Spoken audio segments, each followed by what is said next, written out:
예수님께서 공생애를 시작하시며 40일 동안 기도하신 후 고향 나사렛을 방문하였습니다.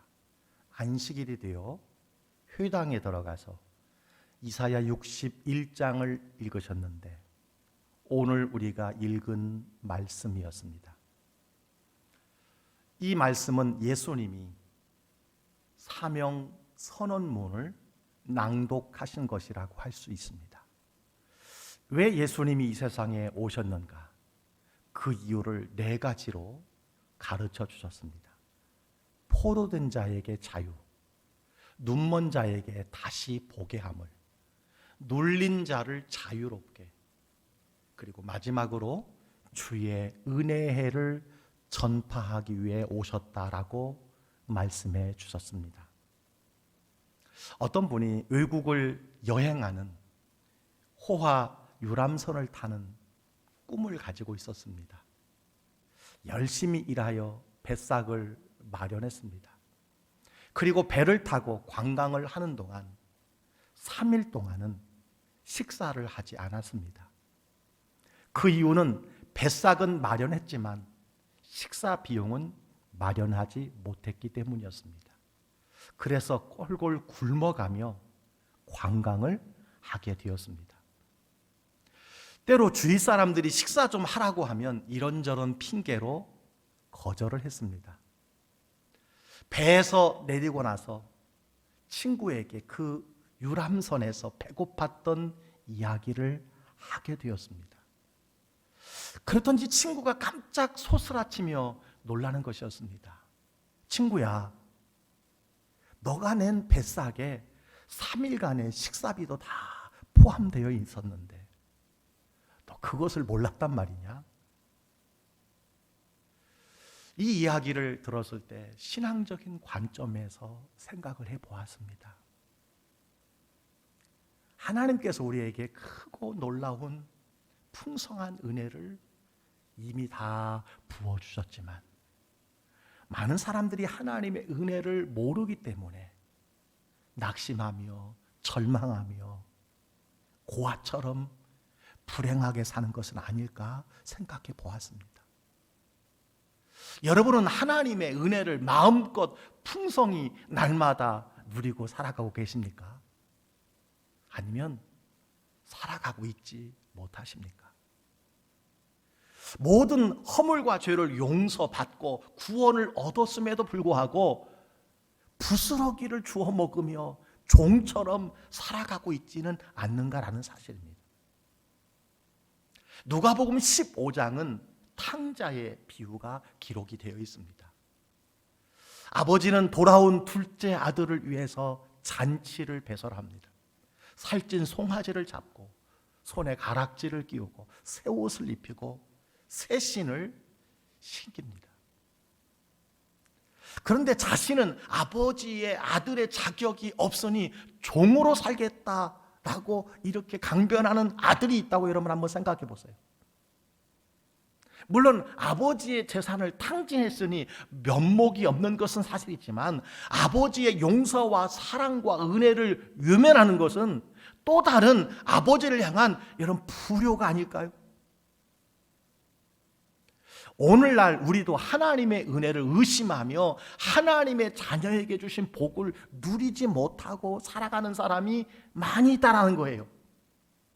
나 같은 죄인 자신의 연약함을 고백하는 것은 옳습니다마는 여전히 죄의 종으로 살아가고 있지는 않느냐라는 거예요.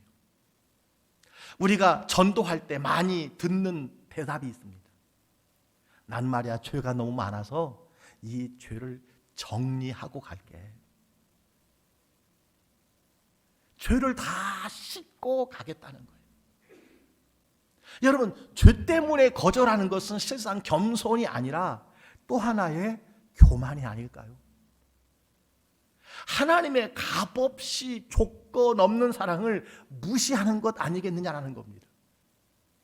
그래서 예수님은 나는 건강한 자에게는 의사가 쓸데없고 병든 자에게야 쓸데있느니라 라고 말씀해 주셨어요. 병든 자가 예수님이 필요하다고 말씀해 주셨습니다. 수고하고 무거운 짐진 자들아 다 내게로 오라, 내가 너희를 쉬게 하리라고 말씀해 주셨어요. 수고하고 무거운 짐진 자는 모든 사람을 향한 예수님의 초청이라고 말할 수 있습니다.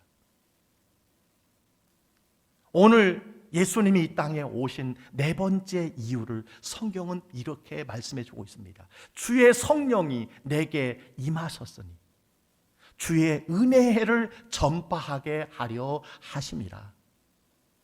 주의 은혜의 해라는 말은 레위기 25장에 나오는 희년을 이야기합니다. 여러분, 희년은 무엇입니까? 모든 것이 돌아가는 해라고 설명할 수 있습니다.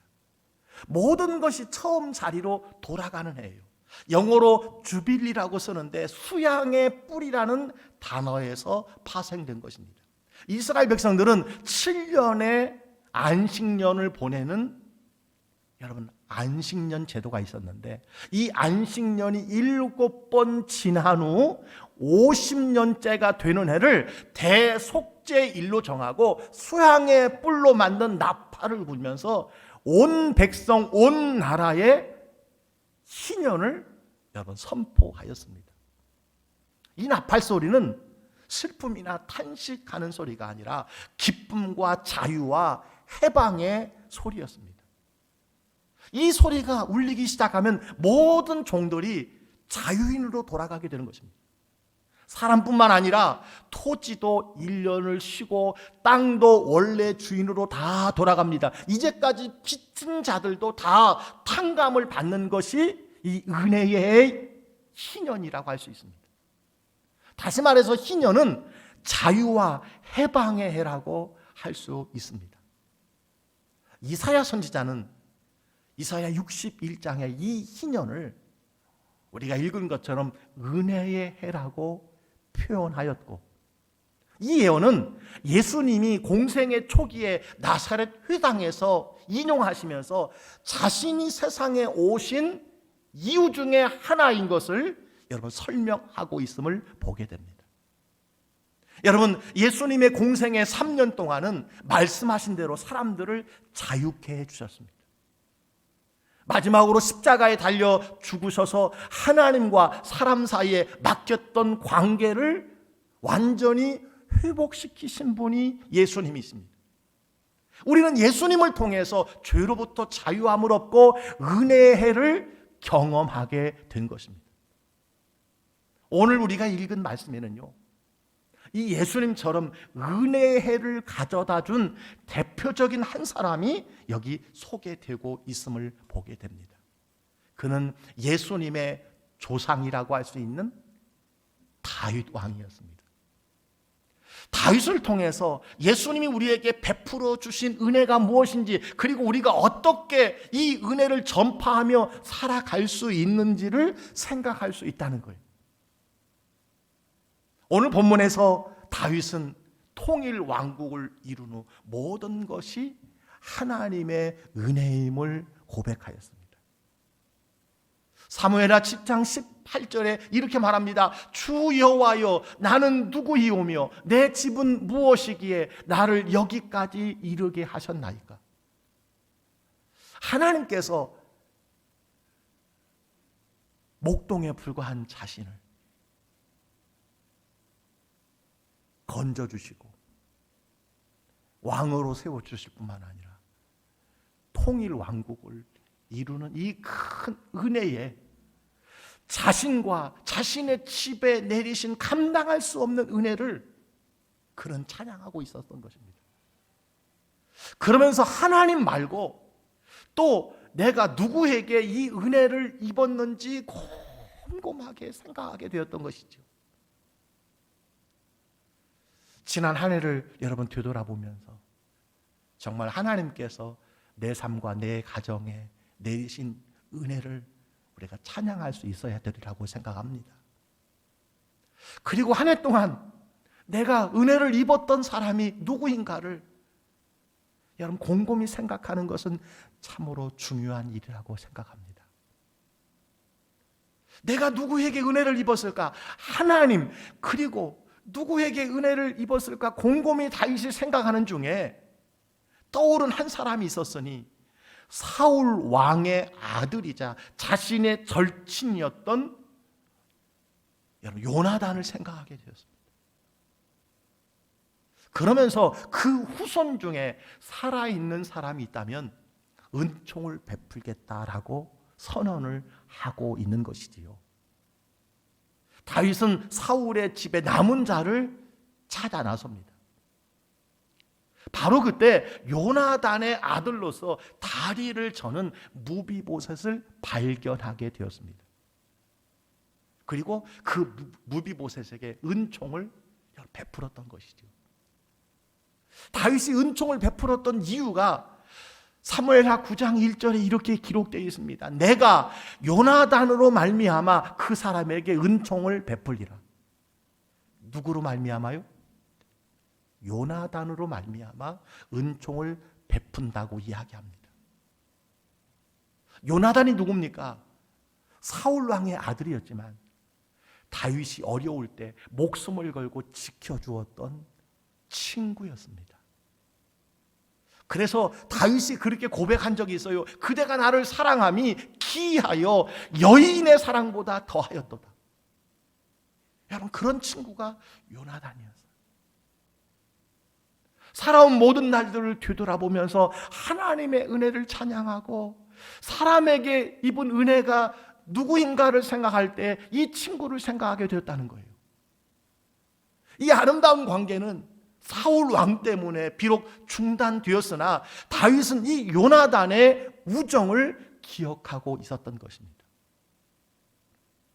다윗이 요나단으로 말미암아 무비보셋에게 은혜를 베푼 것은 바로 하나님께서 예수님으로 말미암아 우리에게 베푸는 여러분 은혜라고 할 수가 있습니다. 자, 다윗이 무비보셋에게 베푼 은혜, 하나님께서 예수님을 통해서 우리에게 베풀어 주신 여러분 은혜가 무엇일까요? 첫째는 다윗이 버림받은 무비보셋을 찾아서 은총을 베풀었던 것처럼 하나님께서 버림받아 마땅한 우리를 찾아주시고 성탄해 주신 말씀처럼 모든 사람이 신을 향해서 가까이 다가가려고 하였지만 하나님께서는 친히 독생자 예수 그리스도를 우리에게 보내주셔서 우리를 찾아와 주시고 용납해 주시고 적극적인 사랑을 베풀어 주신 것이 아닐까 생각을 합니다.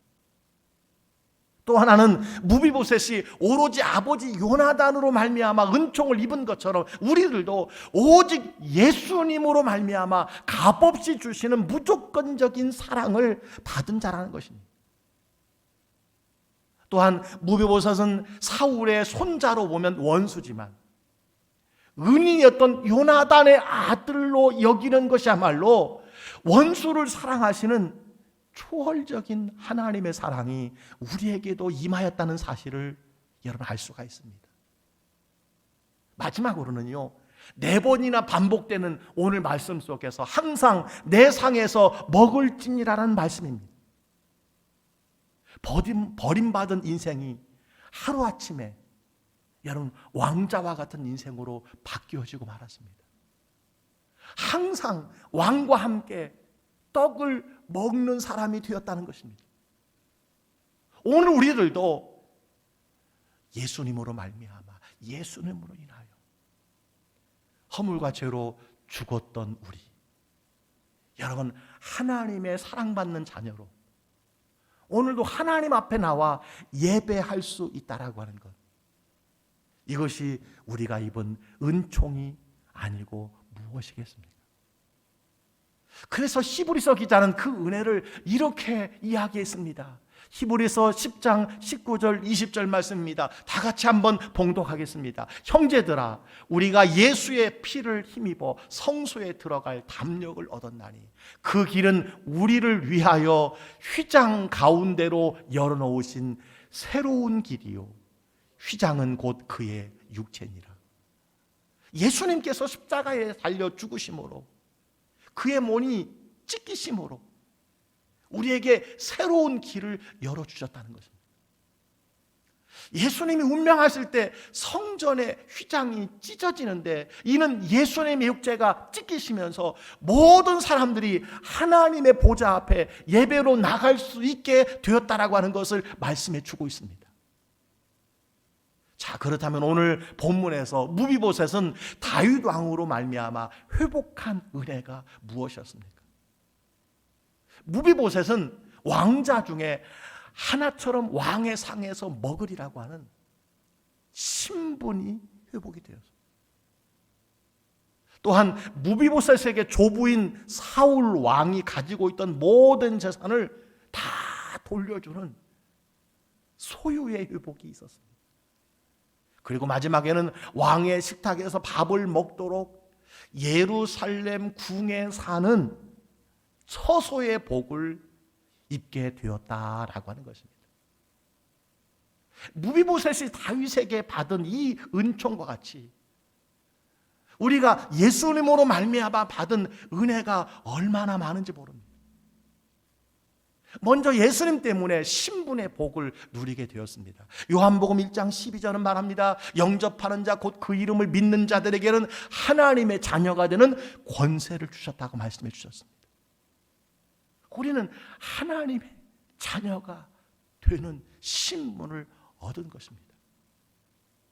또한 예수님 때문에 하늘과 땅으로 부욕해 하시는 소유의 복을 받게 되었습니다.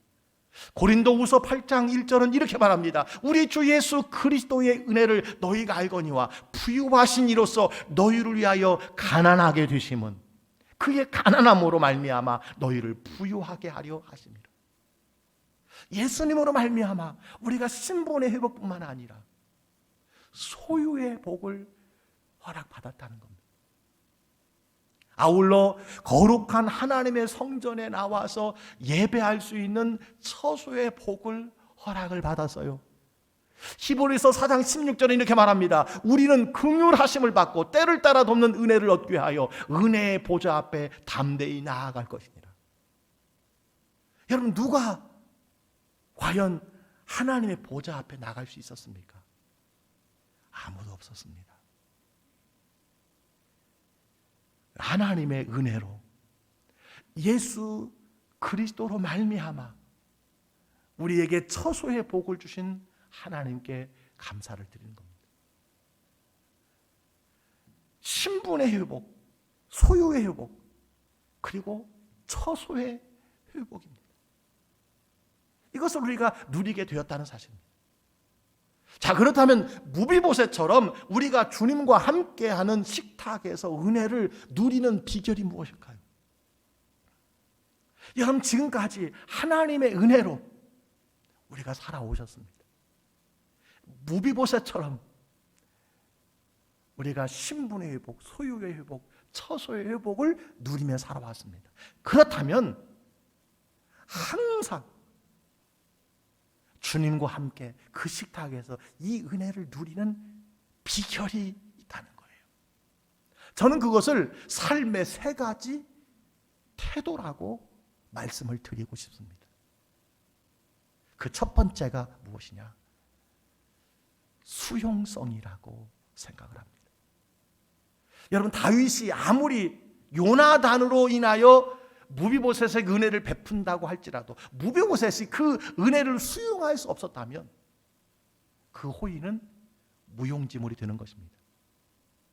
본문에 나오는 무비보셋이 다리를 절게 되었다라고 오늘 성경은 설명하고 있습니다. 여러분, 그가 왜 다리를 절게 되었습니까? 다윗의 군대가 쳐들어올 때 피난 가다가 떨어져 다치게 된 것이 그가 다리를 절게 된 이유였습니다. 만약에 무비보셋이 인간적인 생각에 머물렀다면 다윗의 은총을 거부할 수도 있었습니다. 우리의 가문을, 그리고 나의 조부를, 그리고 나의 육신을 이렇게 망쳐놓은 사람이 다윗이다라고 여러분 이를 갈며 살아갈 수 있었습니다. 그러나 무비보셋은 다윗의 은혜를요, 은총을 수용하는 사람이었다는 거예요. 수용할 줄 아는 사람이 참 중요합니다. 우리가 코로나19의 어려움을 1년 내내 겪게 되었습니다. 물론 가슴이 아파요. 힘이 듭니다. 정말 어떻게 해야 할지 모르겠습니다. 어떤 상황에 언제까지 이러한 상태가 계속 유지될지 여러분 아무도 모릅니다. 어제 신문에 보니까요, 미국은 10분에 1명씩 이 코로나로 사망한다는 거예요. 여러분, 우리가 나를 위해서뿐만 아니라 다른 사람을 위해서 방역의 수칙, 비록 불편하지만 특별히 예배를 방해하는 것 같고 예배를 못 드리게 정책적으로 하는 것 같이 비록 보인다고 하는 분들이 계실지라도 저는 그렇게 생각하면 안 된다고 여겨요. 잘 따라야 됩니다. 여러분, 이런 모든 사실을 우리가 수용할 줄 알아야 돼요. 시카고에 있는 CEO 3,000명을 대상으로 당신이 성공한 이유가 무엇입니까? 라고 하는 것을 조사를 했어요. 그 첫 번째가 무엇이냐면 수용성이다 라는 거죠. 수용성. 여러분, 수용성이 무엇입니까? 다른 대상이 가진 어떤 측면을 받아들이는 능력이 수용성입니다. 수용성이 넓은 사람이 인생을 승리한다는 거예요. 그렇습니다. 우리도 하나님의 은혜를 얼마만큼 수용하느냐. 내가 비록 죄인이고 내가 비록 기도하고 난 뒤에 또 실패하고 실수하고 넘어진다 할지라도 그 하나님의 은혜를 우리가 얼만큼 수용할 수 있느냐에 따라서 하나님께 구할 수 있고 하나님께 맡길 수 있고 믿음으로 여러분 살아갈 수 있다고 생각합니다. 그래서 내 입을 크게 열라 내가 채우리라 말씀해 주고 있어요. 여러분, 수용성이 참 중요합니다. 하나님의 은혜를 여러분 스티로폴처럼 밀어내는 것이 아니라 스펀지처럼 빨아들이는 이 수용성, 이것이 하나님의 은혜를 평생 그 식탁에서 누리는 비결이라는 거예요. 또 하나는 겸손함이라고 할 수 있습니다. 겸손함. 사무엘하 9장 8절에 이렇게 기록되어 있어요. 이 종이 무엇이기에 왕께서 죽은 개 같은 나를 돌보시나이까. 죽은 개 같은 나. 개도 그냥 개가 아니에요. 죽은 개예요.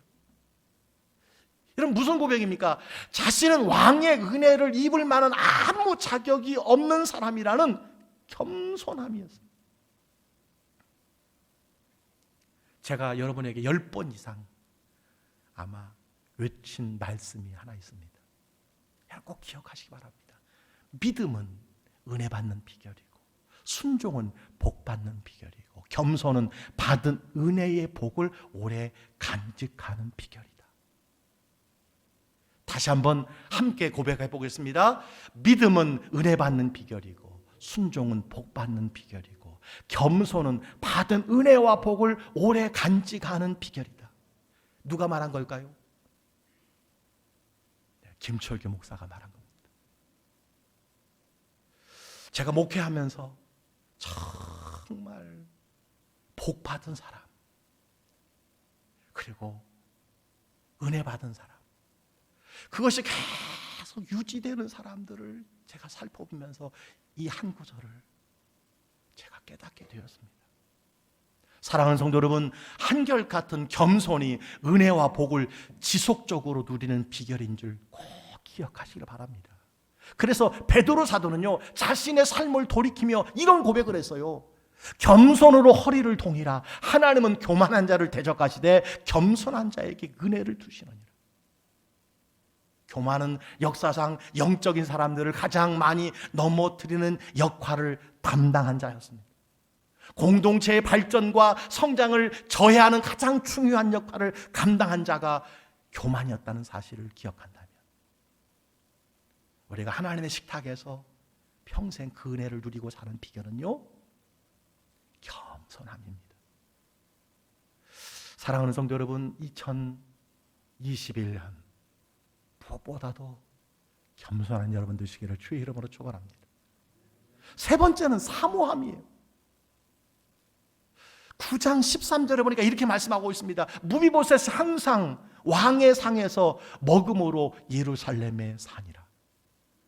항상 왕을 기억하고 왕의 상에서 먹었다는 거예요.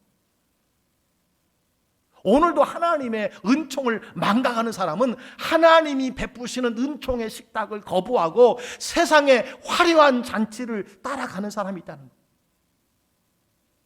물론 왕의 식탁이 산의 진미였을 것입니다. 그러나 그것보다도 왕의 식탁, 다시 말하면 다윗 왕이 나에게 베풀어 주신 이 은총을 잊지 않고 즐겁고 감사한 마음으로 먹겠다라고 하는 이 태도가 바로 이 무비보셋에게 있었다는 거예요. 하나님의 은혜를 사모하는 것이죠.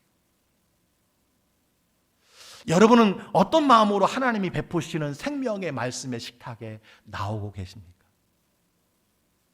똑같은 말씀이 떨어져도요, 여러분의 마음 밭에 따라서 30배, 60배, 100배로 결실을 얻는 반면에 똑같은 말씀이라도 은혜가 안 되는데요, 깨달은 것이 하나도 없는데요 라는 딱딱한 길가와 같은 밭이 여러분 있다는 사실이에요. 하나님은 사모하는 영혼에게 만족을 주시며 줄인 영혼에게 좋은 것으로 채우신다고 분명히 우리에게 말씀해 주고 있습니다. 정말 줄이고 목마른 심령을 소유한 사람이라면 한 말씀도 놓치지 않으면서 생명의 기운을 얻게 되는 줄 믿습니다. 오늘 본문에서 다윗은 무비보셋에게 은혜의 해를 선포했습니다. 오늘 7절에 보니까 이렇게 말씀하고 있어요. 아버지 요나단으로 말미암아 내게 은총을 베풀리라. 항상 내 상에서 떡을 먹을지니라. 여러분, 이것이 무비보셋에게 어느 날 다가온 은혜의 해였던 것입니다. 무비보셋과 우리가 주의 식탁에서 오랫동안 은혜를 누리는 비결이 있습니다. 수용성이라고 했습니다. 겸손함이라고 했습니다. 은혜를 향한 사모함이라고 했어요. 여러분, 이 세 가지 태도가 무비보셋에게 있었습니다. 이 세 가지 태도가 우리에게 있어야 한다는 것입니다. 새로운 2021년 이러한 모습을 우리가 무비보셋처럼 견지할 수만 있다면 비록 2021년이 2020년과 같이 힘들고 어려운 시기라 할지라도 우리는 무비보셋이 누렸던 그 은총을 예수 그리스도로 말미암아 누리는 은혜의 해가 되리라고 저는 분명히 믿습니다. 광주교회는 2021년 표어를 회복으로 정했습니다. 그리고 시편 80편 7절 말씀을 모토로 삼았습니다. 만군의 하나님이여 우리를 회복하여 주시고 주의 얼굴의 광채를 비추사 우리가 구원을 얻게 하소서.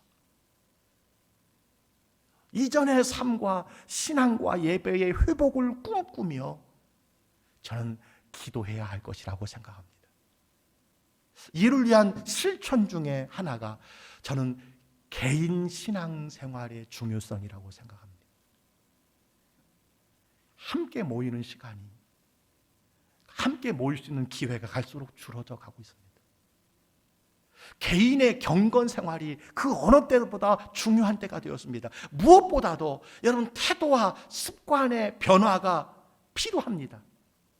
그래야 2021년도 우리가 주님과 연결되어지며 교회 공동체와 연결되어지며 하나님의 은총 가운데 살아갈 수 있다는 거예요.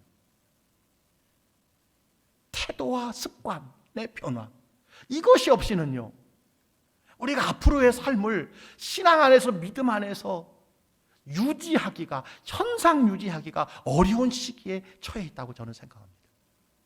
저는 이를 위해서 광고를 통해서 여러분이 보았던 것처럼 가정 예배사와 올해는 특별히 말씀과 삶 다이어리를 여러분에게 강력하게 추천합니다. 저는 믿어요. 2021년 내 삶과 내 가정을 은혜의 해가 떠오르게 하는 태도와 습관이 바로 무엇일까? 365일 짧은 시간이지만 온 가족이 혹은 개인적으로 부부가 가정 예배를 드리며 일주일에 한 번만이라도,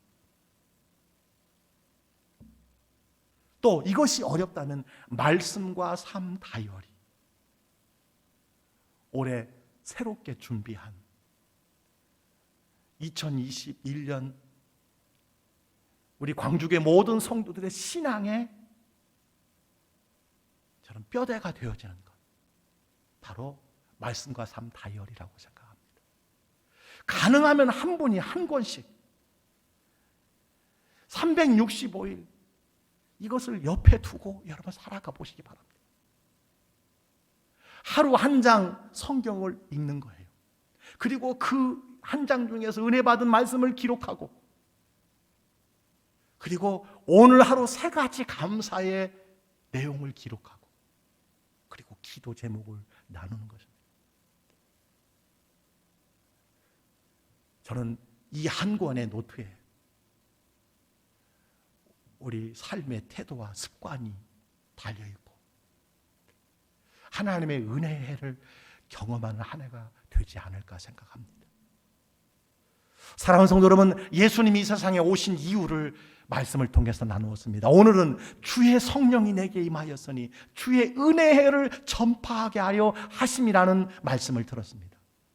연약한 인생들에게 사랑하고 용서하고 축복하고 은혜를 베풀면서 이 은혜의 해를 전파하기 위해서 예수님이 오셨다는 사실입니다. 이 예수님으로 말미암아 2021년 주님이 베풀어 주신 은총이 여러분과 여러분 가정의 삶에 해같이 빛나는 복된 한 해가 되기를 주의 이름으로 간절히 축복합니다.